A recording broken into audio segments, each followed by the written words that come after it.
किती गोड बोलणार महाराज. अल्प आहे, अल्प म्हणजे कमी आहे. आयुष्य कसं आहे, कमी आहे. पण कधी जाईल काही सांगता येत नाही. हा माईक जर बाजारात घेण्यासाठी गेले तर या माईकची गॅरंटी घडेल. चांगला आयफोन घेण्यासाठीचा, चांगला मोबाईल घेण्यासाठीचा त्या मोबाईलची गॅरंटी आहे.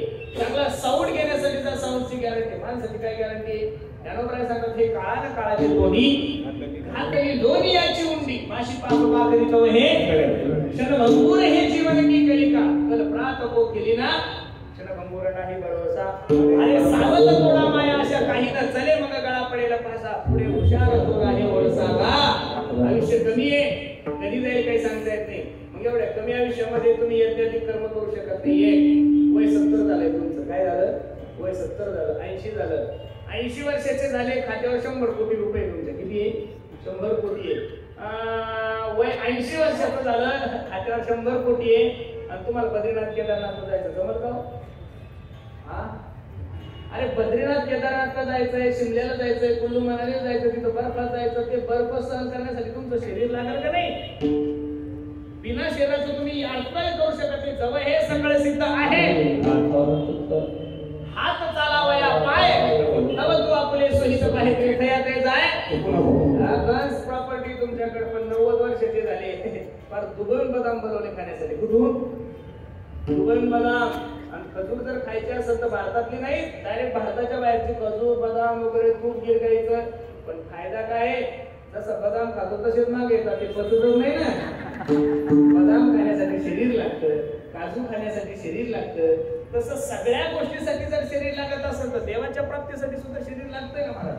बऱ्याचशा लोकांची अशी धारणा आहे की 65 वर्षाचा मनुष्य झाला, सरकार म्हणतात ना की 65 वर्षाचा माणूस झाला त्याला काय बसायचं? घरी बसायचं. कुठं बसायचं?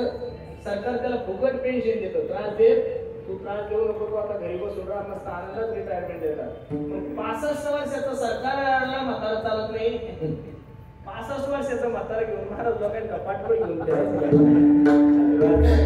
मी तरी या मताचा महाराज आहे. हे जे वयस्कर लोक आहे ना महाराज, यांनी फक्त बसून देवाचं चिंतन केलं पाहिजे. आज परमार्थाची खरी गरज जर कोणाला असत तर तरुणांना नाही महाराज. कोणाला आहे? तरुण एवढा चुकीच्या मार्गाने वाटचाल करतोय, तरुण एवढा अधोगतीच्या मार्गाने चाललाय. आणि त्या तरुणाला सक्षम बनवण्याचं काम, त्या तरुणाला व्यसनापासून दूर करण्याचं काम, त्या तरुणांना जातीवादापासून दूर करण्याचं काम, त्या तरुणांना एकत्रित आणण्याचं काम महाराष्ट्राच्या मातीमध्ये फक्त वारकरी संप्रदाय करतो. म्हणून तो प्रमाण आहे ना, करणा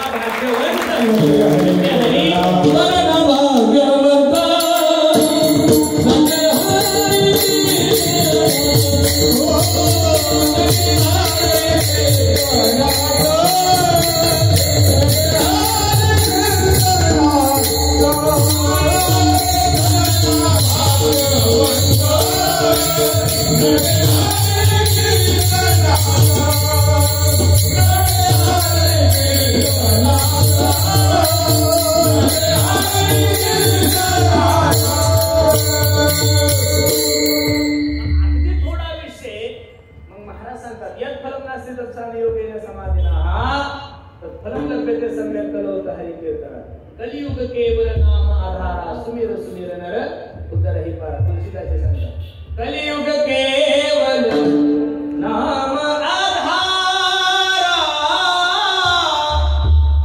सुमिर सुमिर नर उदर ही पार.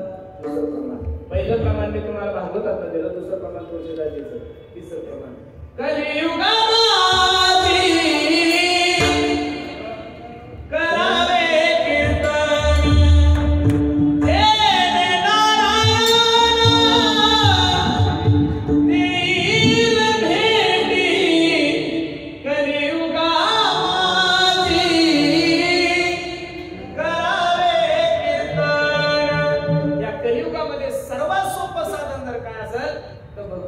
चिंतने.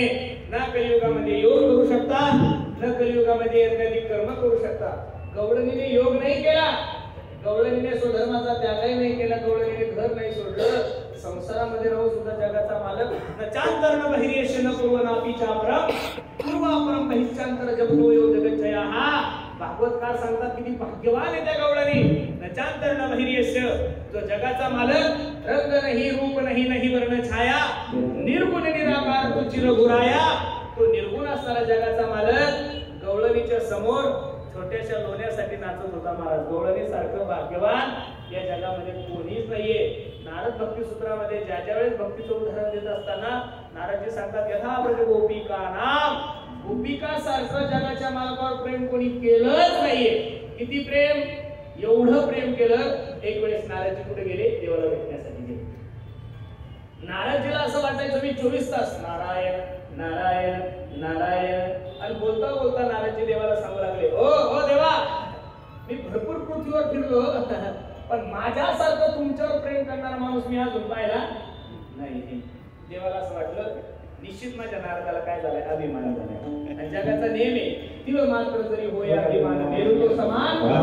अरे देवा, देवाला सगळं सहन होतं पण देवाला अभिमान सहन होत. म्हणून अभिमान सौंदर्याचा नाही करायचा, अभिमान सत्तेचा नाही करायचा, अभिमान पदाचा नाही करायचा, अभिमान पैशाचा नाही करायचा, अभिमान ज्ञानाचाही नाही करायचा. ज्या ज्या गोष्टीचा तुम्ही अभिमान करसाल, अरे सत्यभामेला अभिमान झाला, तिचाही पतन झालं. रुक्मिणी आई साहेबाला सुद्धा अभिमान झाला होता. बजरंग शेवटे काही हरिभक्त आहे, सर्वांना थोडा थोडा अभिमान झाला, पण त्यांना त्या अभिमानामधून काढून जगाच्या मालकाने त्यांना काय केलंय, जवळ केलं. नारदजी असं बोलत असताना जगाचा मालक सांगू लागला, नारदजी बाकीचं जाऊ द्या, तुम्ही माझ्यावर खूप प्रेम करता कळलंय मला, पण माझं खूप पोट दुखायला लागलो. आता देवाचं पोट दुखायला लागल्यानंतर तिथं का डॉक्टर कमी असते का महाराज? MBBSच्या रांगा, MDच्या रांगा, परत गावरान वेगळे, आयुर्वेदाचार्य वेगळे, पंचकर्मावाले वेगळे, सगळे डॉक्टर आले बाबा. ज्यानं त्यानं ज्याच्या त्याच्या पद्धतीने देवाचं पोट दुखण्याचं जे थांबण्यासाठी अनेक प्रयत्न केले, पण देवाचं पोट मात्र राहत नाही. सगळे देवता घालवले, काय करावं, कसं करावं, काय झालं असेल देवाला, काय झालं असेल देवाला. सगळे प्रयत्न करून थकल्यानंतर जगाच्या मालकाने सांगितलं, नारदजी, जो कोणी माझा खरा भक्त असेल, काय म्हणजे नारदजीला, जो कोणी माझा खरा भक्त असेल त्याने जर त्याच्या पायाची रजकण, त्याच्या चरणाची रजकण जर मला दिली, ती जर पोटाला लावली तर माझं पोट राहून जाईल. पण नारदजी म्हणे एकदम सोपं आहे, पण ऐक ना नारदा, जे रजकण देईल त्याला नरकात जावं लागलं. कुठे जावं लागलं?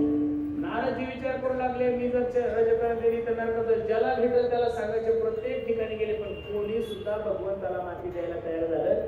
यमुनेच्या किनारी काही गवळणी बसलेल्या होत्या. नारदजी जाऊन रडायला लागले, अहो ऐकलं का, विश्वाचा मालक जगाच्या मालकाचं पोट खूप दुखतंय. सगळ्या कोणी रडायला, काय झालं आमच्या जगाच्या मालकाला, सांगा ना. काही नाही, खूप दुखतंय, पण देवानं सांगितलं जो कोणी त्यांच्या पायाखालची माती देईल, रजकण देईल, ते दिल्यानंतर ती पोटात लावल्यानंतर जगाच्या मालकाचा पोट राहून जाईल, पण तो नरकात जाईल. हे ऐकल्यानंतर गवळणी टोकलं माती दिली कोणाला? नारदजीला. नारदजी म्हणे, तुम्हाला काही कळतं का, माती द्यायला निघाला जगाचा मालक येतो, तुम्हाला नरकात जावं लागेल. गवळणीच्या मुखातलं वाक्य काय आहे? गवळणी म्हणतात, त्याचं जर पोट राहत असेल आणि तो जर आनंदी राहत असेल, त्याचं जर दुःख कमी होत असेल तर एक जन्म नाही, हजारो जन्म आम्ही नरकात जायला काय आहे. एवढं प्रेम गवळणी केलं. त्या गवळणीने स्वधर्माचा त्याग केला नाहीये, गवळणीने घराचाही त्याग नाही केला. मग तरी सुद्धा गवळणी भगवंताला प्राप्त का करू शकल्या? गवळणीचा अंतकरण पहा.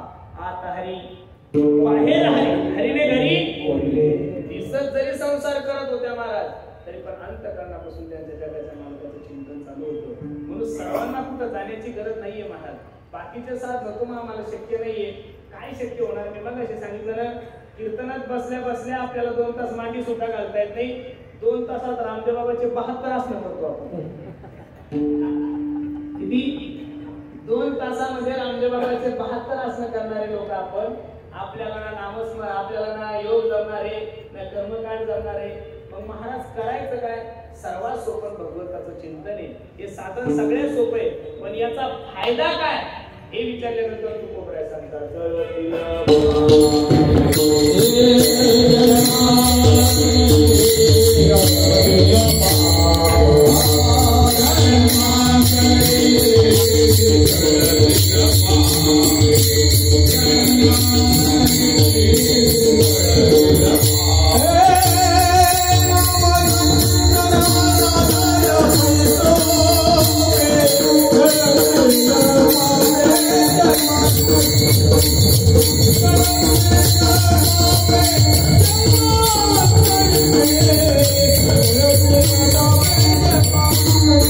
रे